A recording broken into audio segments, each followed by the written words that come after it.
DataRay was founded in 1988. We specialize in laser beam profiling equipment. Almost 4 decades of producing state-of-the-art laser beam profiling systems. At Photonics West this year, we have an exciting announcement though, our very first wavefront sensor, the WaveCamD. It's a Shack-Hartman CMOS-based wavefront sensor. So it offers a wavelength range from 355 to 1150 nanometers. The version that we're releasing in Q1 of this year goes from 400 to 900 nanometers, so great for visible. The microlens array in the Shack-Hartman sensor, it's 60 by 60 microlenses, so high resolution. Each microlens is 150 by 150 microns, so really small microlenses to get really great high resolution images of your wavefront.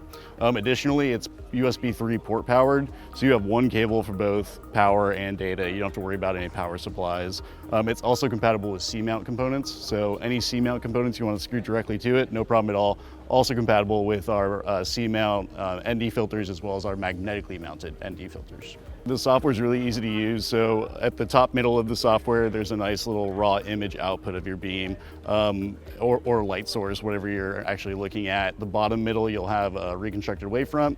Off to the right you'll also be able to look at different Zernike coefficients, so if you're doing Zernike polynomial fitting, you can decompose that wavefront into tips and tilts and defocuses and all these different aberrations. Our software offers up to 66 Zernike terms, which is a 10th degree Zernike, so really detailed analysis if you need it. If you don't want to do polynomial fitting, you can also do numerical fitting, so direct integration, and then you don't have to worry about any smoothing that may occur to typical polynomial fitting. So we have this mounted to a stage. There's actually a 2-lens system, so we're actually creating a beam reducer. One lens is attached directly to the WaveCamD, another to a movable stage. This way we can change the distance between the lenses and collimate our beam and calibrate our beam reducer. So the way we normally do that is we'll change the distance between the lenses until we get a good output collimated beam. In our software, you can track this through the different Zernike polynomial coefficients. So at the top, on the right side, you have tip in X and tip in Y, which shows that we have a little bit of a misalignment angle, and that's just fine for what we're doing. But more importantly, we have a defocus coefficient. So as I change the distance from that lens, you'll notice that the defocus coefficient changes from a positive to a negative value. If I was calibrating a beam reducer, what I would want to do is angle that right so the defocus is right at 0, so we have a nice collimated beam.